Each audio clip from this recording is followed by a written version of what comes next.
This episode is brought to you by Saks Fifth Avenue. I really need new pajamas or a new nightgown, just some sleepwear that works better for me than the raggedy tank tops and old pajamas that I've been wearing. So I went on the Saks website and found a whole bunch of lovely things in nice light materials, silk, satin, cotton, all kinds of different two-piece sets that I could imagine happily wearing, lovely bathrobes. There's something really pretty from a designer called Natori that looked really nice, and something else from another designer called Eberjay that I'd never heard of. These are the kinds of things that you can easily find if you go online and shop at Saks. So if you're looking for a fun, effortless shopping experience and want to elevate your personal style, head to Saks. That's Saks.com for everyday inspiration. Today's episode is sponsored by Smart Travel, a new podcast from NerdWallet. You know that feeling when you're trying to book a trip, too many choices, too much fine print, and no real way to know if you're actually getting the best deal? Smart Travel helps you skip that stress and book with confidence. NerdWallet's travel journalists break down the pros and cons of travel decisions, like when lounge access is worth paying for. So before you book, learn how to get the most out of your travel dollars. Follow Smart Travel on your favorite podcast app, and stay tuned later in the show for a special segment on travel.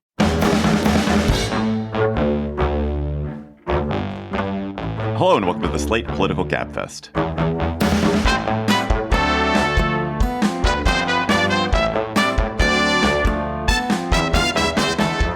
May 8th, 2025, Trump Backlash, Australian-style edition. I am David Plotz of CityCast in Washington, D.C. From New York City, John Dickerson, co-anchor of the CBS Evening News and the anchor of CBS Evening News Plus. Hello, John. Hi. And from New Haven, Connecticut, the New York Times Magazine, Yale University Law School, Emily Bazelon, with whom I will be having dinner somehow magically, even though she's in New Haven. Hello, Emily. Hi. But I'll see you later today, I hope. It's true. I won't be in New Haven anymore when that happens. This week on the Gabfest, Australia, Canada, Singapore all voted against Trump this week. We will talk to former Australian Prime Minister Malcolm Turnbull about why that's happening, what it might mean. Then, why isn't the Trump administration cracking down on medication abortion? Then, can the Republicans pass their budget without doing serious damage to Medicaid? We'll find out. Plus, we will have cocktail chatter. This episode of the Gabfest is sponsored by Bombas. People talk a lot about spring cleaning, but you know what they should really be talking about? Bombas' spring socks. Yeah, it's a busy time of the year, and the right socks can make or break your spring. I love my Bombas socks. And in spring, they're better than ever because the thing I demand in a sock is that it grip so that my Bombas socks grip so well, and it be airy and breathable. So I wear Bombas ankle socks every minute. Occasionally my girlfriend will chastise me because I wear them inappropriately. I will wear neon socks to a formal event because I find them so comfortable. They're just incredibly comfortable. And you know what goes great with new spring socks? Fresh white tees, waterproof slides, and a few pairs of buttery, soft, seamless underwear. Bombas makes all that too. Bombas started making socks when they learned that they're the #1 most requested clothing item in homeless shelters. So thank you for shopping with Bombas. You've helped donate over 150 million essential items. That's a lot of socks and a lot of kindness. So head over to bombas.com/political and use code political for 20% off your first purchase. That's bombas.com/political, code political at checkout. This episode of the Gabfest is sponsored by Trade. Whether you're gearing up for back-to-back-to-back meetings or shuttling kids back and forth to activities or tackling an endless to-do list, your morning sets the tone for it all. That's why it should start with a perfect cup of coffee crafted just for you. Enter Trade. Trade's experts have taste tested thousands of coffees to curate over 450 amazing roasts. And you, dear listener, take a quiz. Such a fun quiz. Tell them what kind of coffee you like, whether you like ground, what level you want it ground, how dark you like it, and Trade sends it to you. I, right now, am drinking Ember, a very dark roast, drinking it right here. It's gurgling around this cup that you can't see. and it's delicious. Trade's experts will handpick the perfect coffee just for you, and even a cold brew for those hot summer days. Right now, Trade is exclusively offering Gabfest listeners 50% off your 1-month trial at drinktrade.com/Gabfest.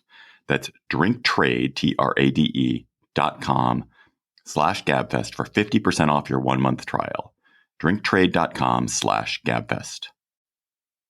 We are joined by beloved Gabfest occasional guest Malcolm Turnbull, who was Prime Minister of Australia during the first Trump administration. We've asked Malcolm here today to discuss kind of what recently happened in the Australian election, how it also connects to what's happened in Canada and Singapore, where Trump has clearly affected how people are voting. Why is this happening? What's happening? Is it necessarily a good thing?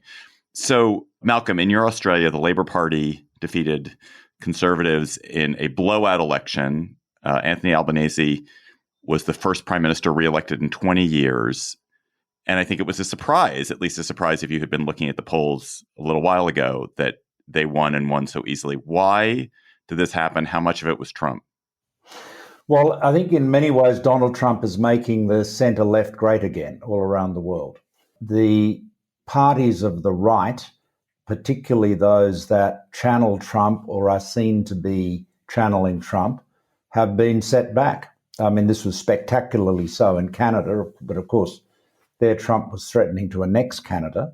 He's made no such threats about Australia, but right from the time he started this tariff war, you've seen the centre-right party, the Liberal Party, which I used to lead, which was, I have to say, when I was leading it, a lot closer to the centre than it is now.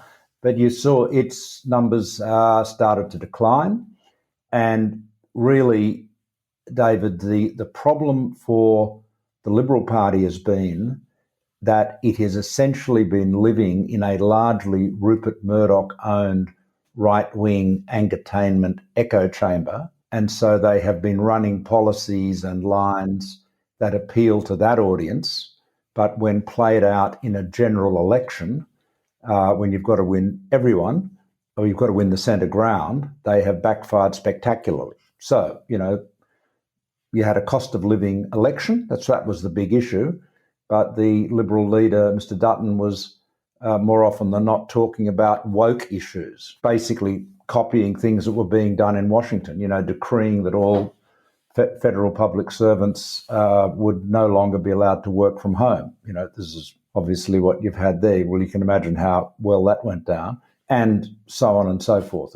It's that kind of agenda that fires up the right-wing base on Fox in your country or Sky News in Australia, which belongs to Rupert. And it's really a terrible trap. So one thing I've been wondering about, are there differences in the way that these winning parties are pitching themselves, are their policy platforms? Are there differences from how Canada and Australia and these politicians have been doing this versus the Democrats in the United States? Like, are there lessons for Democrats? I mean, the context is obviously different because in Canada and Australia, you're responding to us as this like big Goliath who's appeared on the world stage. But I wonder if there's something here that Democrats could capitalize on that would perhaps translate into our political universe. Well, I think the big message for Democrats is it's the economy, stupid. Focus on the issues that are most important to most people, and just shy away from identity politics and the things that fire up the centre-left base. You see, we've talked about this before, but one of the great advantages we have in Australia is, and we've had it for 100 years, is we have compulsory voting and we have ranked choice voting. And what those two things combine bring your politics to the centre. So we believe 98% of all Australian citizens over the age of 18 are on the electoral roll.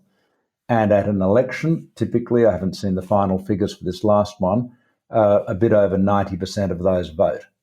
So, that means that if you're just firing up your base, you're missing out on the middle ground. Malcolm, how much of a challenge does Australia face with, say, immigration? Or because one of the things it feels like we see in Europe in particular is those who would copy Donald Trump when it comes to immigration or sort of nationalism, which you could argue Trump is copying from others, have more local purchase, have more ability to be successful. Yeah, look, you're absolutely right, John. The perception of uncontrolled migration is hugely corrosive. And, I have never understood why the Democrats in America have not recognized that having a secure border is absolutely fundamental. I mean, it's like we got over this debate years ago in Australia, and both the Labor Party and the Liberal Party, wasn't always the case, but for a long time now, both the Labor and the Liberal Party have got a very, very strong view, which is that anyone that tries to get to Australia unlawfully, with people smugglers on a boat, cannot get in. This was a long debate, a lot of experience, but when I was Prime Minister, I defended our tough border policy at the UN, which is not always a receptive place for that kind of thing. But my view is that if you are perceived to have open borders, all you are going to do is give ammunition to the far right, to the populist right. And, this is why I say Angela Merkel, the Chancellor of Germany for a long time, did a lot of great things. But one of the biggest mistakes she made was letting 1 million refugees from the Syrian conflict zone to walk into Germany. Massive mistake. I mean, full of empathy and compassion, and I get all of that.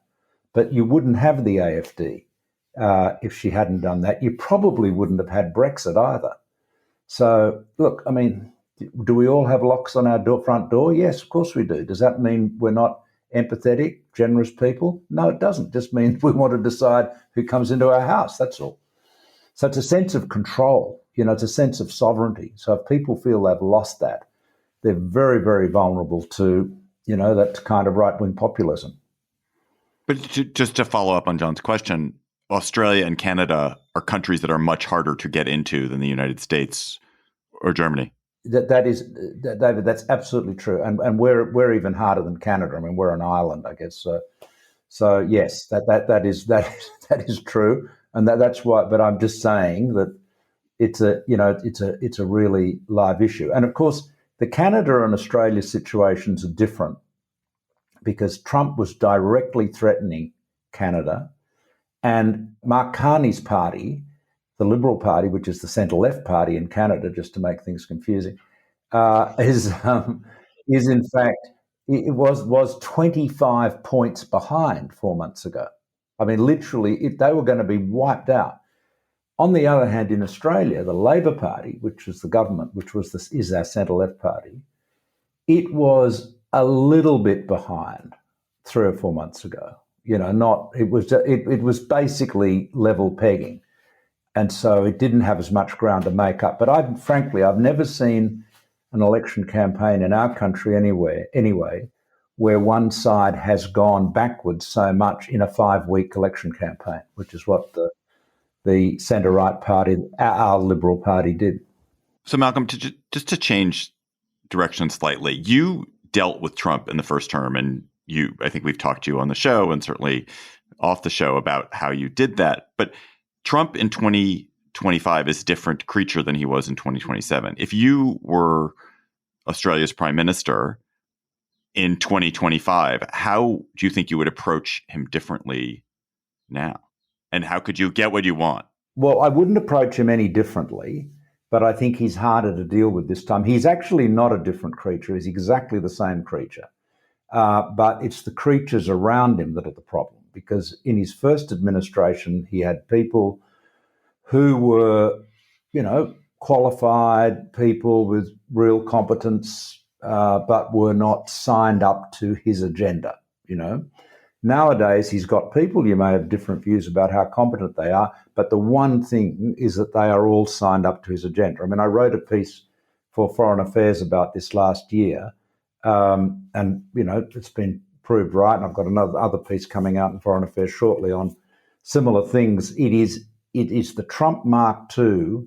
It has got everything he didn't have in Trump 1. He's got an agenda. He's got a plan. He's got a disciplined team. He's got real loyalists around him.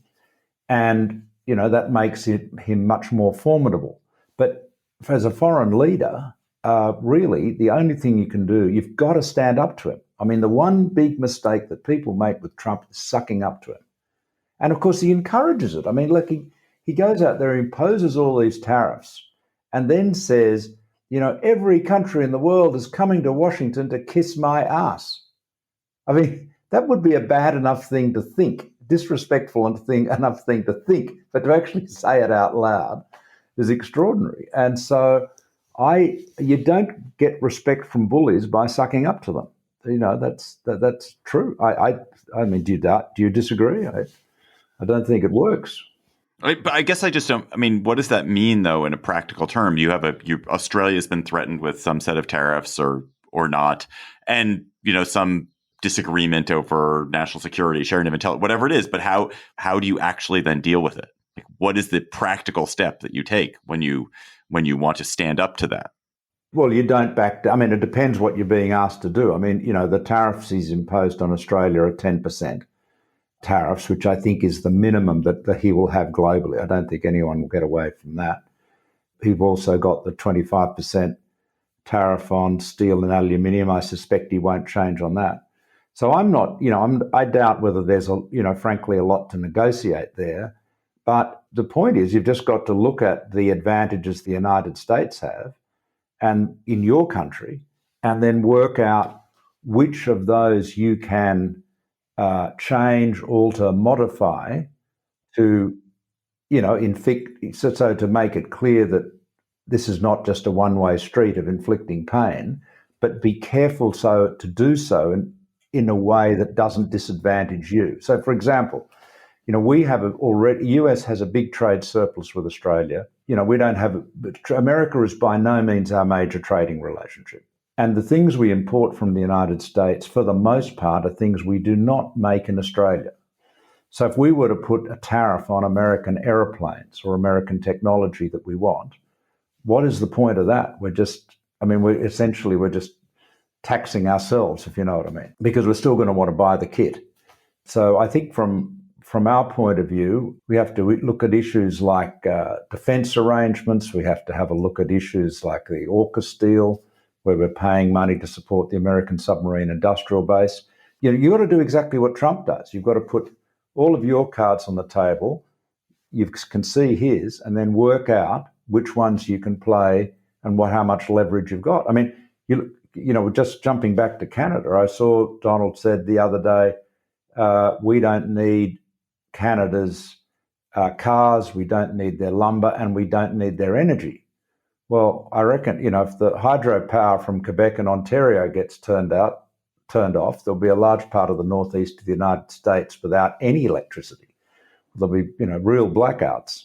So I don't think he's, quite understands how this dependency is shared. So you're talking about calling his bluff. I'm curious what you think about Keir Starmer, the Prime Minister of the UK. He seems to be taking the opposite tack by making a trade deal and seeming to try to come to some kind of reconciliation with Trump. What do you think about that strategy? He's playing the cards he's got, right? So he's rolled out the invitation for a state visit, and Trump loves all that. So that's the British do that better than anybody. They've got all of the palaces and they've got all of the gear and the soldiers and the fabulous uniforms, and they can lay it on with a trowel when they want to, and they do it very well. But that costs him literally nothing, other than maybe some people in the United Kingdom probably won't thank him for it, but it's cost him nothing in real terms. I don't know what the trade deal is. It hasn't yet been fully fleshed out, and we'll see what it evolves. But, Starmer hasn't taken a backward step on anything either. You see, I guess what I'm saying is standing up to Trump does not mean punching him in the nose or attacking him. My message is Trump puts America first. He puts his agenda first. Just be as hard-nosed as him. But you see, people get into this, and the lobbying industry, the K Street gang in Washington are all telling everyone, oh, you've got to go and as supplicants, you've got to come bearing gifts like you're approaching the Roman emperor or the Chinese emperor or something in old ancient times. But that's just, honestly, my own experience with him is I got very good outcomes from him after having stood up to him and being very pragmatic and just be as transactional as him. But, look, I mean, he doesn't respect people who come and suck up to him. Otherwise, he wouldn't say in public, countries are coming to kiss my ass, right? You don't say that about people you respect, do you? It's not respectful language. So my point is, just be as hard-nosed as him. That's all. Malcolm, is there an issue that's not going addressed because there are not the kind of interlocutors that there were in the first term with whom countries can do business, even if the president is saying what he's saying? There were people you could deal with on defense issues, James Mattis. Are there issues that are not going addressed because it's a different team behind him this time? Yeah, well, it's a different team, but the team is better plugged into the president this time. And you see, on the last occasion, you would talk to people in the administration and then they'd get fired or resign. And then the president would take no notice of them. And so the advantage now, I think, is that the entourage, the court, the presidential court, is much more in sync with the president's thinking. And so I think probably in some respects, I think the interlocutor point is probably better now. But still, they're all hanging on, every word from him. I mean, there is only one decision maker in the White House, the Trump White House, whether it was Trump 1 or Trump 2. Malcolm Turnbull was Prime Minister of Australia, is now an investor, a man about the world, and occasional Gabfest guest. Malcolm, great talking to you. Great to talk to you. Thank you. Decisions made in Washington can affect your portfolio every day. But what policy changes should investors be watching? Listen to Washington Wise, an original podcast for investors from Charles Schwab, to hear the stories making news in Washington right now. Host Mike Townsend, Charles Schwab's managing director for legislative and regulatory affairs, takes a nonpartisan look at the stories that matter most to investors, including policy initiatives for retirement savings, taxes and trade, inflation concerns, the Federal Reserve, and how regulatory developments can affect companies, sectors, and even the entire market. Mike and his guests offer their perspective on how policy changes could affect what you do with your portfolio. Download the latest episode and follow at schwab.com/WashingtonWise or wherever you listen. If you're an abortion rights supporter right now, it's quiet. It's almost too quiet. A lot of people were surprised when the Trump administration this week took the same side as the Biden administration in a case involving the distribution of the medication abortion medicine mifepristone this week. So, Emily, what's the case? What did the Trump administration do, and why was it such a surprise? The case is the renewal of a challenge to the FDA regulations about mifepristone. This case started out several years ago saying the FDA shouldn't have approved mifepristone at all. Then it is more lately about some loosening of the rules that the FDA did starting in 2016. But the rules that really matter are COVID-era regulations that allowed for mail order mifepristone. Previously, you had to go see a doctor if you were going to get this prescription, which also isn't a normal prescription. It has like other rules attached to it. But the thing that really matters is this access to mail order abortion pills, which have really expanded and changed access. And I think in a lot of ways countered the effects of Dobbs, right? The number of abortions in the country has risen slightly since the Supreme Court reversed Roe versus Wade and a bunch of states banned abortion. And that is surprising. And the main explanation is this access to abortion pills. So you can see why abortion opponents care a lot about this and brought this lawsuit. It got thrown out for lack of standing, meaning like the wrong people brought it. a couple years ago. That was a Supreme Court decision. And then 3 states came back to court and said, we, as the attorney generals of these states, want to sue. But they went back to court in Texas in front of this very sympathetic judge, Matthew Kacsmaryk, who they had essentially chosen. And none of these states are the state of Texas.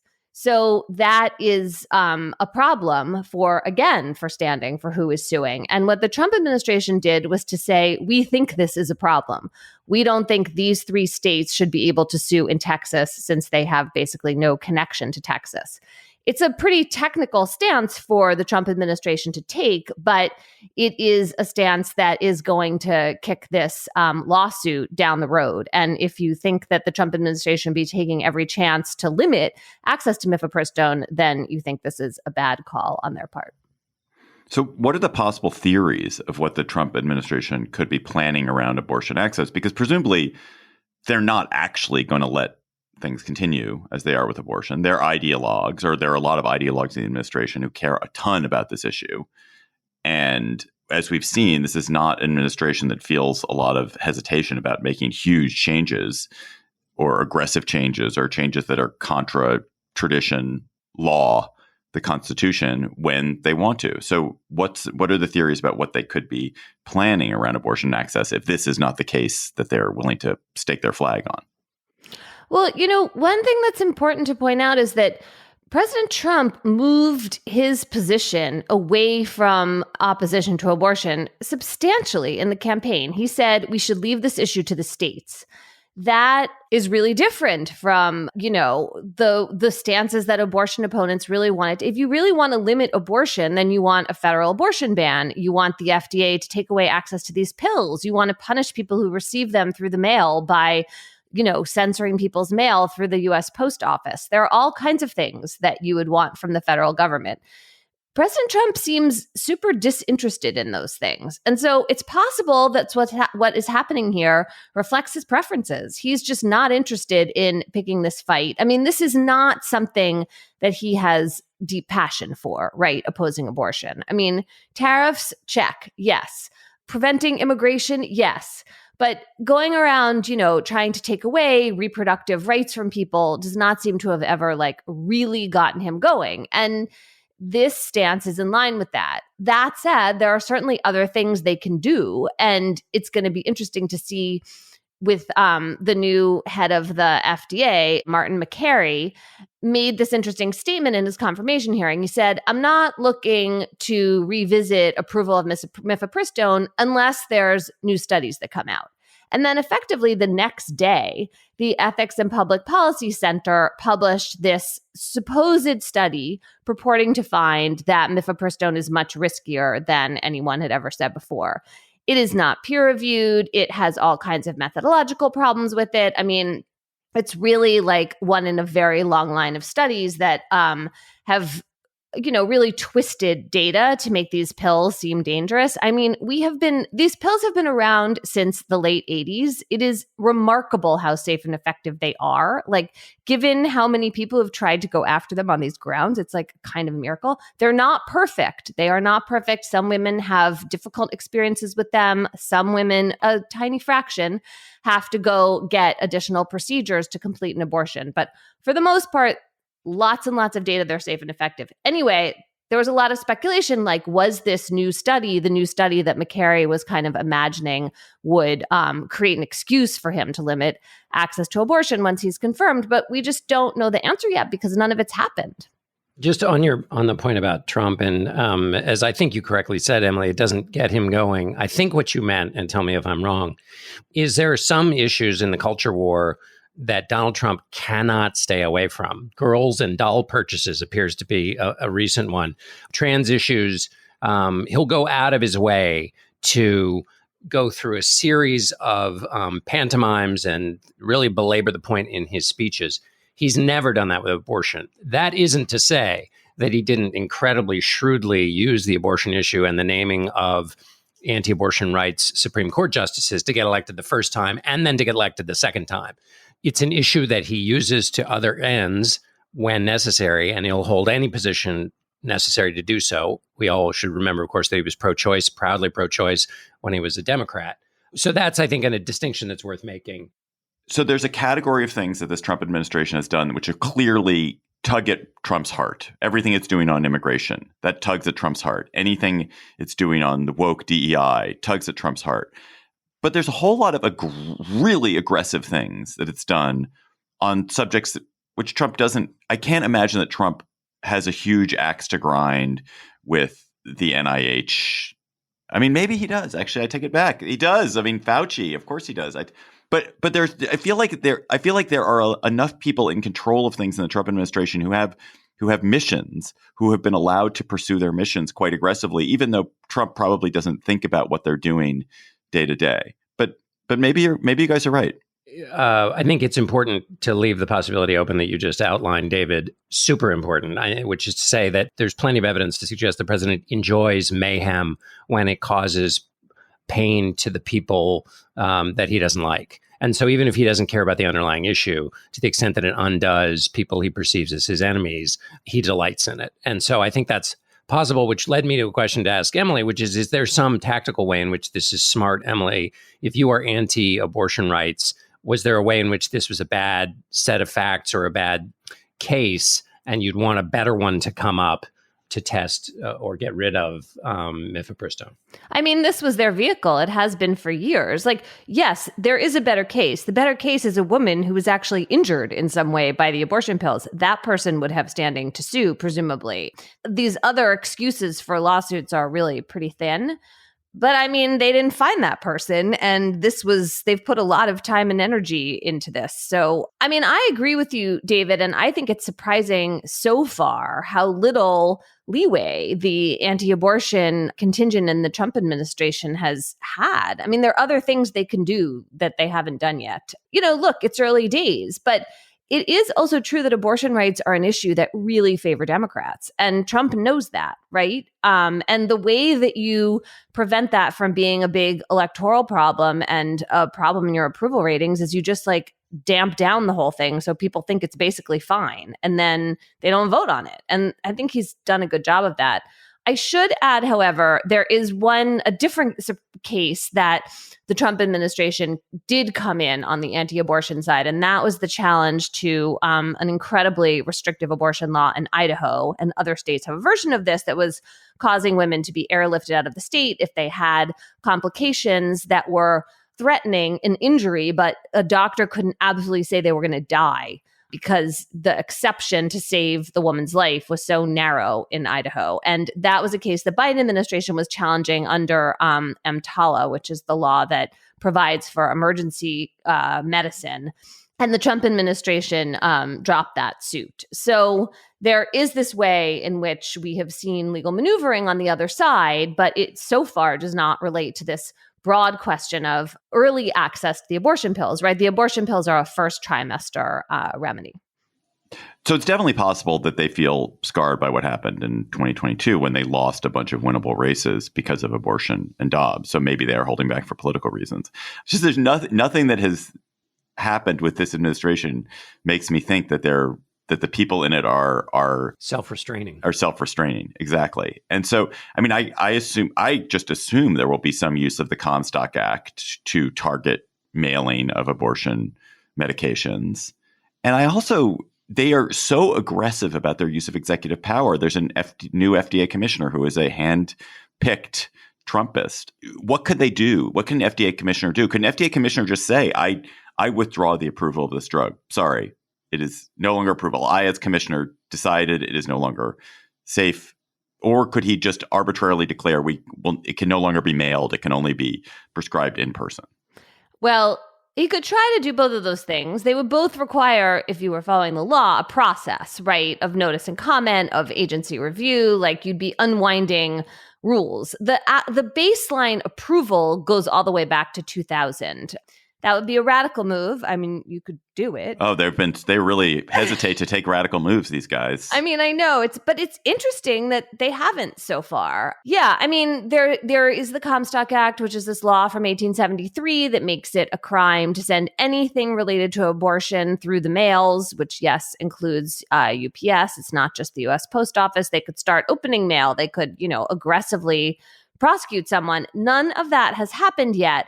Instead, what we have seen is one criminal charge in Louisiana and a lawsuit in Texas against a single abortion provider for mailing pills. And when I talk to folks on the anti-abortion side, what they have said to me is that politically speaking, it's much savvier to have the states be out in front than the federal government, because in Texas and Louisiana, abortion is not popular. And, these are politicians who have been running on that. I mean, the attorney general in Texas, Ken Paxton, is a longtime abortion opponent. And so maybe there is a kind of strategy here and a restraint about the use of the power of the federal government, or maybe it's just early on and all these things are going to unfold later. This episode of the Gabfest is sponsored by Upwork. Hiring shouldn't be a hassle or drain on your budget. Upwork is your one-stop shop to find, hire, and pay top freelance talent, saving you time and keeping costs in check. Companies at every stage turn to Upwork to get things done and find more flexibility in the way they staff key projects and initiatives. That's because Upwork's global marketplace is filled with top talent in IT, web dev, AI, design, admin support, marketing, and more. And posting a job on Upwork is easy. With no cost to join, you can register, browse freelancer profiles, get help drafting a job post, or even book a consultation. From there, you can connect with freelancers and easily hire them.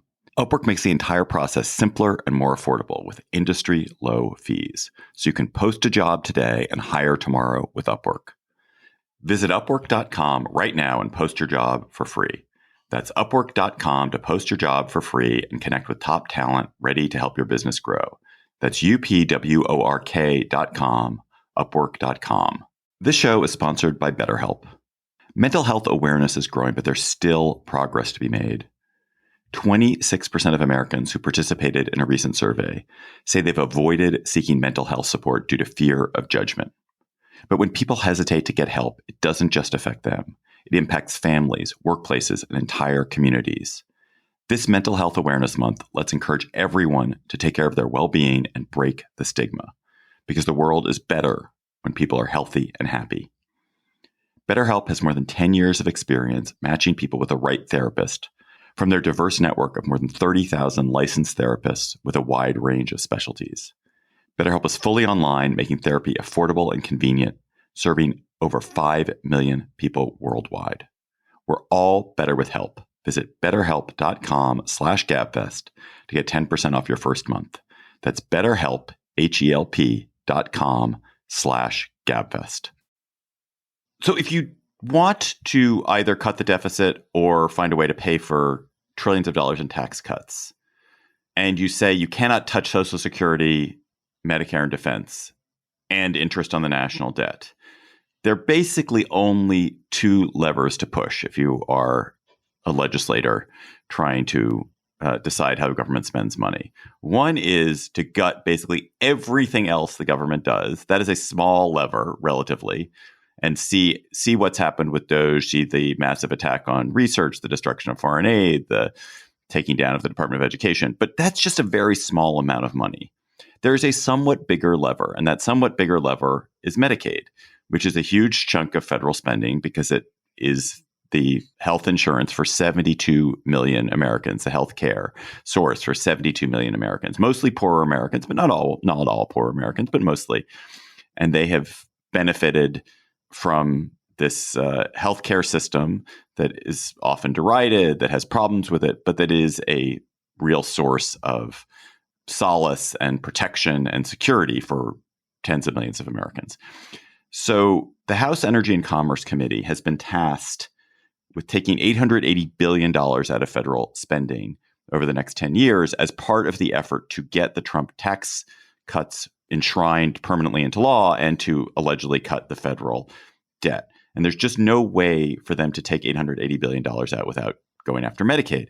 So, John, where do we stand? What are the House Republicans considering around Medicaid? And why is it so important to their whole getting a reconciliation bill, the great, big, beautiful bill that they keep talking about passed? You've laid it out nicely.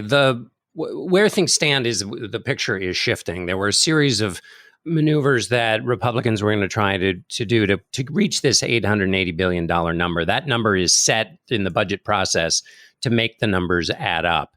And when the Congressional Budget Office several months ago looked at that number, said, there's just no way you're going to find those savings, no matter what you do, without cutting Medicaid in a way that lots of people lose coverage. They now have come out this week and said that approximately 10 million people, basically Democrats asked the CBO, Congressional Budget Office, which is the nonpartisan scorekeeper of Congress, to look at the 5 basic ways in which Republicans were trying to find money out of Medicaid. And CBO came back and said that individually, as they go through, I'll pick one of the examples, is that states have found a way to increase. Medicaid is paid for by both the states and the federal government. And the states have found a way to increase the amount of money that they can get from the federal government by basically taxing hospitals. It's a way to help pay for Medicaid. It was a clever accounting trick that is now used quite a lot. And the federal government, or Congress, I should say, would like to limit the provider taxes that states can use to draw Medicare dollars. So that would mean less money comes from the feds to the states. But what CBO said is, well, that would result in almost 4 million additional uninsured people. It went through the various different gambits that Republicans are looking to find these savings and said that it's possible that 10 million people could lose coverage. As David said, the people that would lose coverage here are people at the margins, the working poor, and also, and I'll talk about this at some length, but also a lot of the people on Medicaid or who benefit from Medicaid live in rural areas, which means they are likely to have Republican representation, which is part of where the politics of this comes in. So where we are is that the House Speaker is saying he's not going to do some of the things that were in the conversation. The problem is that if he's not going to take some of these routes that they've discussed to reduce Medicaid, they're not going to reach $880 billion. And if they don't reach $880 billion, no tax cut, no extension of the Trump tax cuts, no money for border security, no money for defense, and so forth. So they're in a pickle. Wait, John, quick question about that. Are they mandated under the terms of the resolution they passed to get $880 billion out of House Energy and Commerce in order for this thing to make sense? Or could they just say, you know what, doesn't matter, 880, we don't need 800. We could do it with, $400 billion. That would be fine.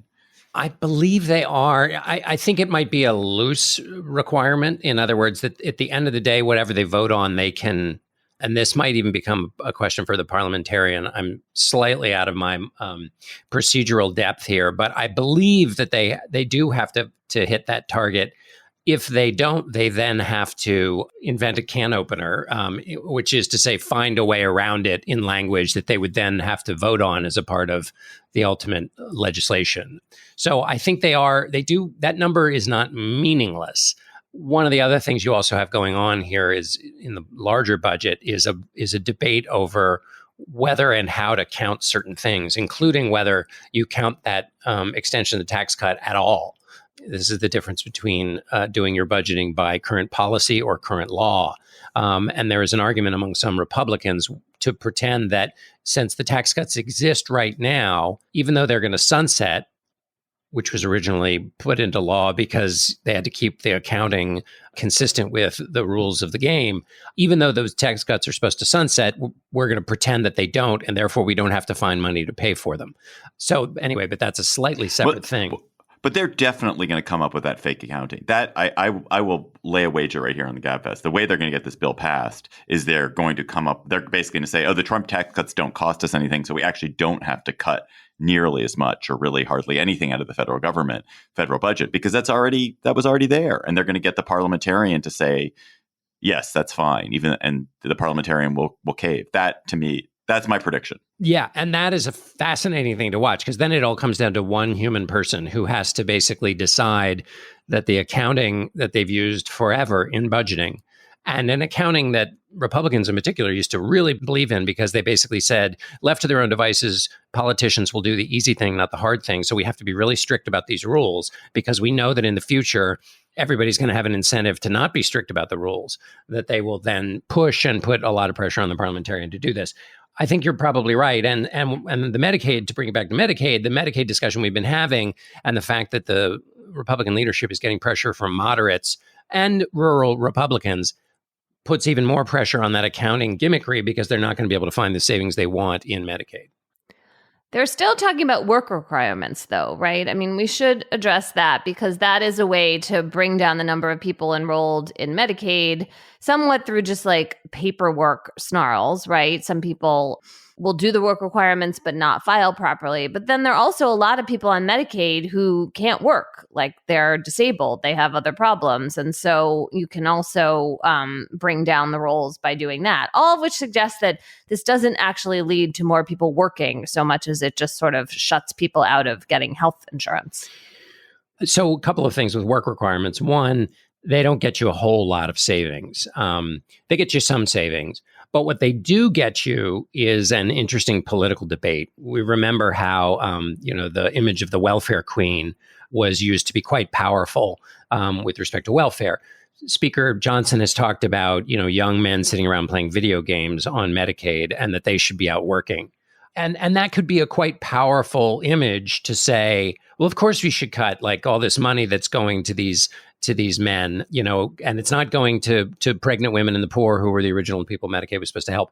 The accounting doesn't really work that way. And in fact, it doesn't work that way at all. But also there have been studies that have shown that the amount of money that goes into Medicaid actually has all of these benefits. There is, in fact, some waste, and there's some people who are eligible who probably shouldn't be counted and that kind of thing. But the extra money that went into Medicaid is a part of the Affordable Care Act, which covers a lot of these new kinds of people who weren't a part of the original Medicaid legislation. And this is the group that Speaker Johnson is talking about, these, not working men. Those people who get covered, the money that goes into the pot, because those people are now counted, that money keeps things like rural hospitals alive because the Medicaid reimbursement for those hospitals is larger. And then states also give more money to those hospitals. You reduce the amount of money that goes into Medicaid, and you not only hurt individual Medicaid recipients or knock some people off the rolls altogether, and the people you might knock off the rolls are the working poor who are really at that margin between successful living and, being unhoused.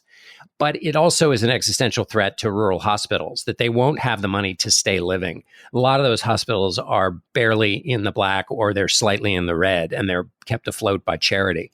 And so if you reduce Medicaid spending, they worry, the people in those rural hospitals, that you kill hospitals and healthcare altogether. And then what happens is you have this compounding effect, which is people then, seek their healthcare through emergency rooms. And so not only do you end up having people who are much sicker, but they are super expensive because treating them once they get to the emergency room is really expensive. So the idea of the total pot of money that comes to a state and reducing it has these reverberation effects that are a part of any of these attempts to cut Medicaid. John, when you were talking about the politics of this and the rural areas represented by Republicans, were you talking about the House? And is there also a separate dynamic with the Senate, which is that there are red states that have accepted the Medicaid expansion, which, is 90% paid for by the federal government. And then there are red states that have not. I mean, I would imagine that they have very different incentives now, right? Like if you're from a state like Texas that has not taken the money, then sure, you want these cuts because they're not going to hurt your residents. But if you're from like Arkansas that has accepted the expansion, then this could be really quite a blow, right? You've got it exactly right. So there are, Josh Hawley is one of them, that supports Medicaid recipients in rural areas, and particularly because of this connection to the rural health care. So there are both Republicans in the House and the Senate, and even, I can't believe I'm quoting her, but Laura Loomer, who seems to have a disproportionate influence over President Trump, particularly with respect to his national security advisors, but also there's reporting that she, and in fact, I think she's made public statements about cutting Medicaid being a bad idea. So you've got all kinds of people from the right who are worried about these cuts and the effects they might have. So I would say, yes, it's both in the House and the Senate, Emily, that you have Republicans who don't want these cuts to affect these rural areas.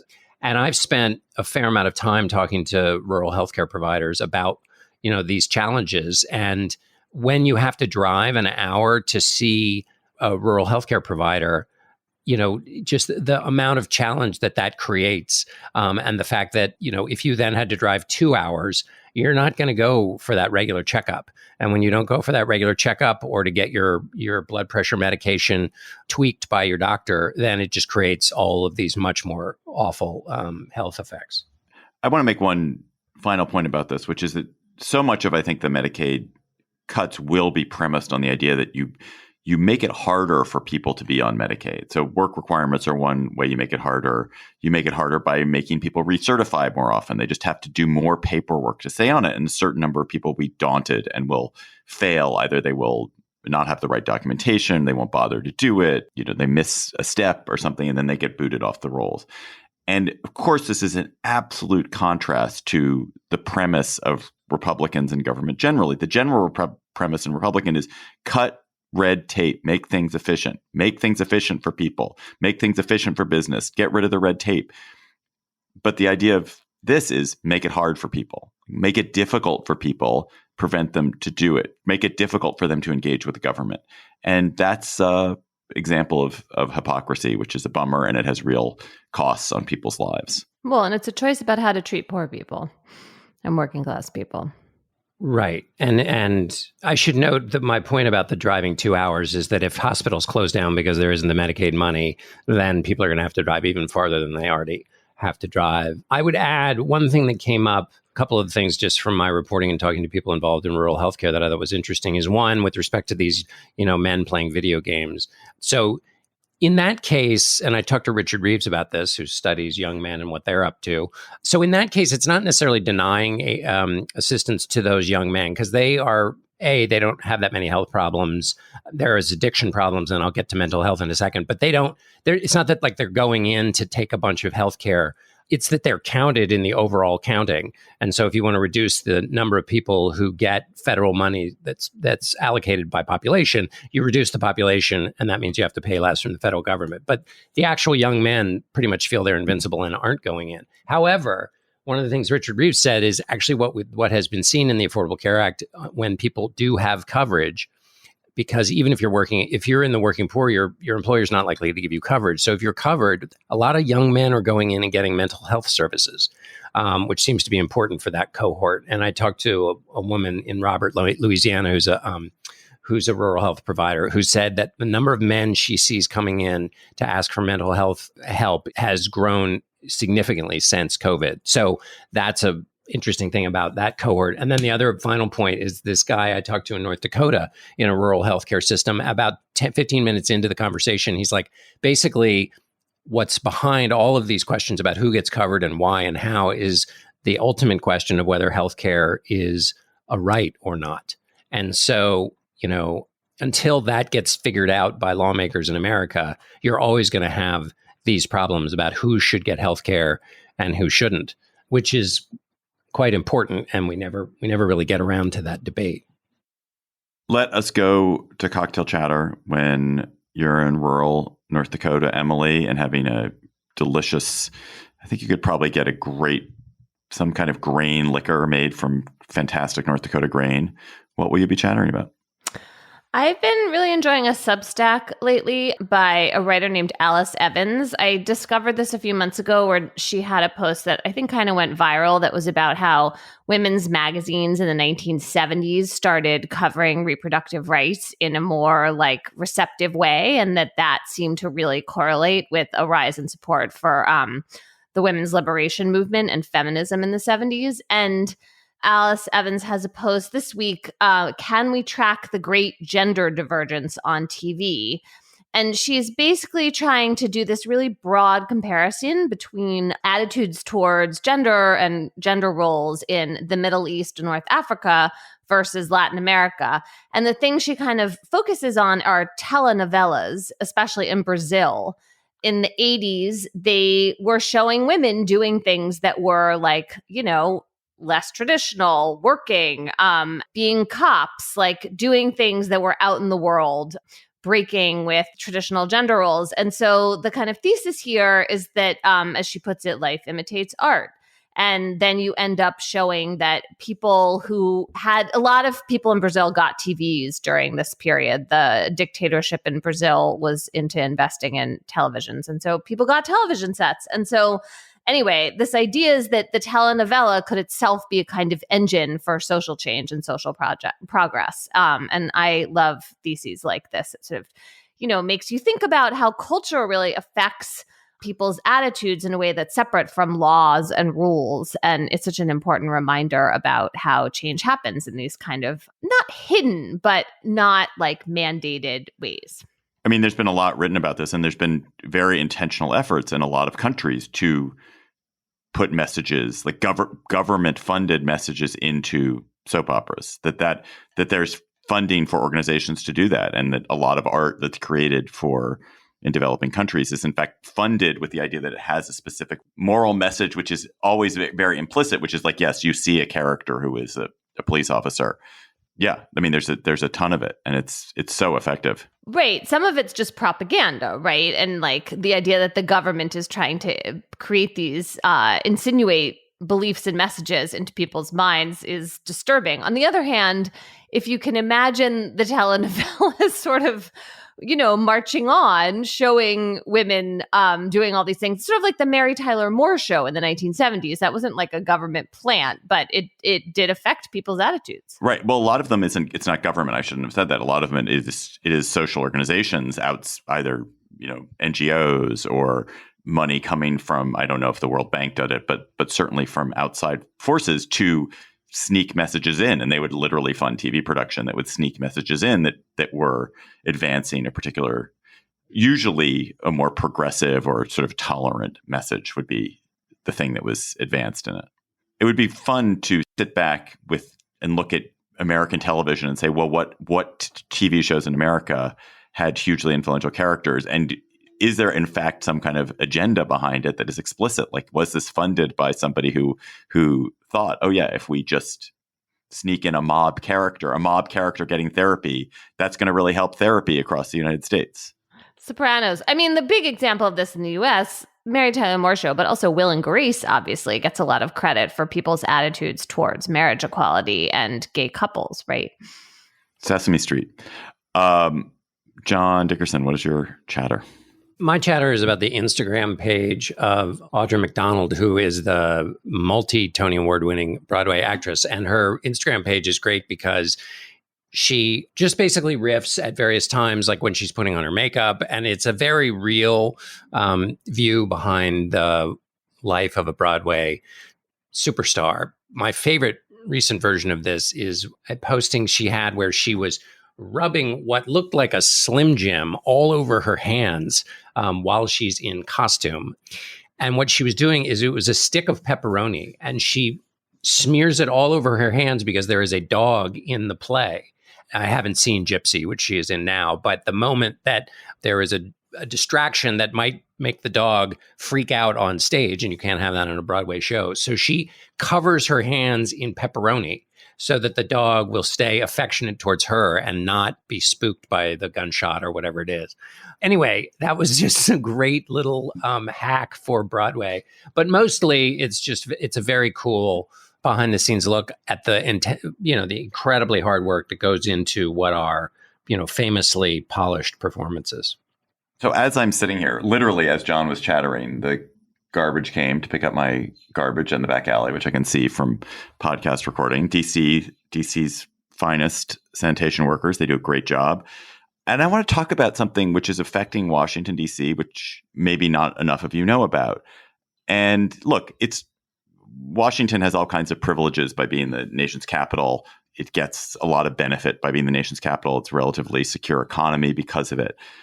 But as you probably know, the budget of DC is approved by Congress. So the city budget, so all my taxes that I pay, all my local taxes that I pay, ultimately sort of get wired through a budget that Congress approves.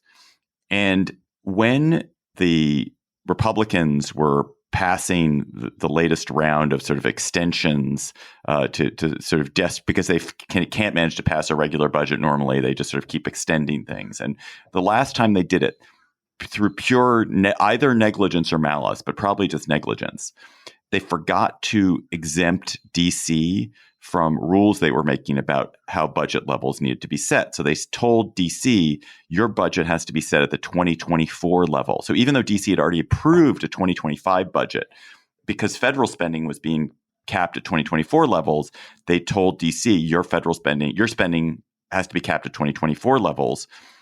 Even though there was already an approved 2025 budget, which was $1 billion higher. And this has nothing to do with anyone's tax money. This is all money that DC residents are paying. So we are paying for this. It's all money we have paid for, we have allocated. And suddenly the Fed said, you have to spend $1 billion less in 2025 because we didn't correct this thing in a House bill. And what that means is that if DC had to cut $1 billion from its budget halfway through its fiscal year already, that huge swaths of government activity are going to be affected, that they're going to have to furlough teachers, furlough cops, furlough garbage workers, not open the pools for the summer.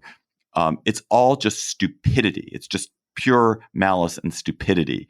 And it would take 10 minutes of the House just to get together, and the Senate's already passed a correction to fix it. But for the House just to get together, pass a bill saying, this doesn't apply to DC, you can spend your own money. But they're not doing it. Mike Johnson keeps saying, I really want to do this.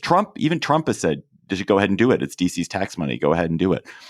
But Johnson has said he wants to do it. But there's a bunch of Freedom Caucus, narrow-minded Freedom Caucus control freaks who want to use this as an occasion to punish DC. And so there's talk of putting all kinds of riders about what DC can and can't do with its tax money.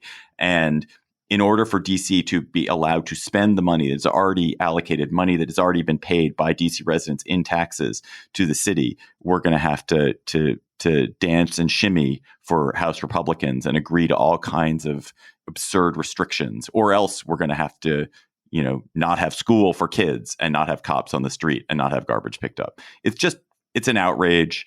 And of course, they bear no consequence for it. We DC voters have no impact on the House. We don't even have a House voting representative, and we have no impact on national politics because we're just a bunch of Democrats here. But it's just ridiculous. Having these conversations with rural healthcare providers and all the complexities of what they face, which has to do with Medicaid, but it also has to do with nursing shortages and the shortage of doctors who do general medicine, which are harder and harder to get, and then harder and harder to get out in rural areas.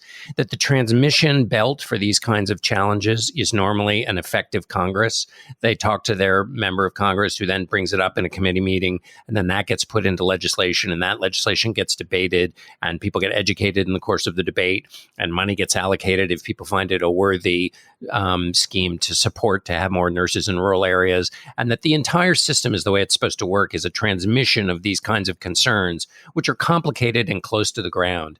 And because it is so thoroughly broken, and because legislation just gets figured out to meet numbers, because numbers have been determined by the desires of the person in the executive. And this is a long-standing problem across many, administrations, but it is in a particularly acute moment now, and where people vote not based on the merits, but based on basically who's in the party. This transmission system for the concerns of people who live plain, ordinary lives is so broken that they have no way to transmit the concerns and cares of their lives that are, central to those lives. And you really feel how broken the system is when you have these kinds of conversations and realize there's really almost no outlet for them.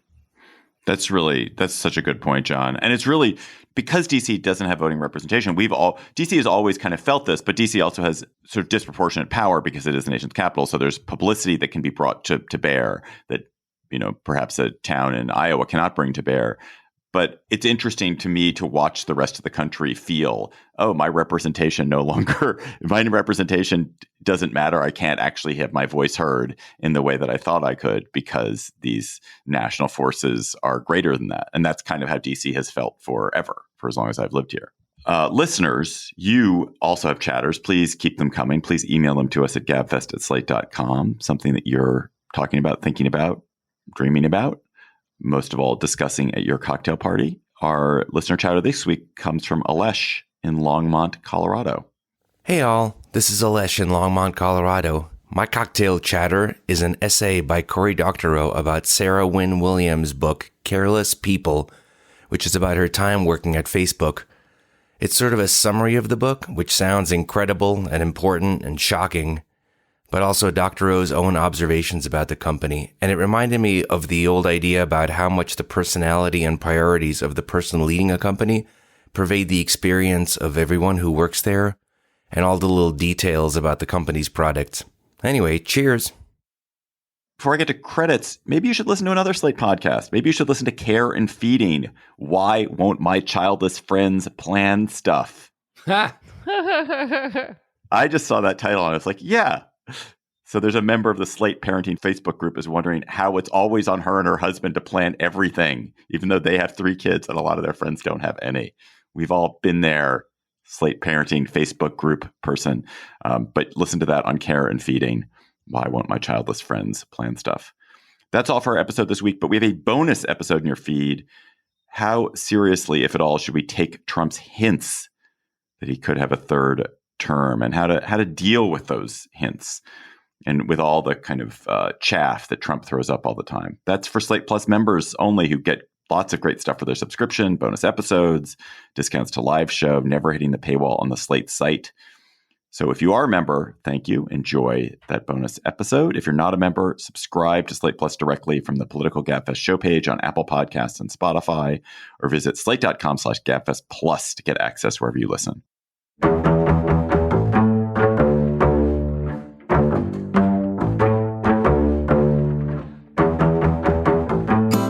That's our show for today. The Gabfest was produced today by Ethan Oberman. Thanks for stepping in, Ethan. Our researcher is Emily Ditto. Our theme music is by They Might Be Giants.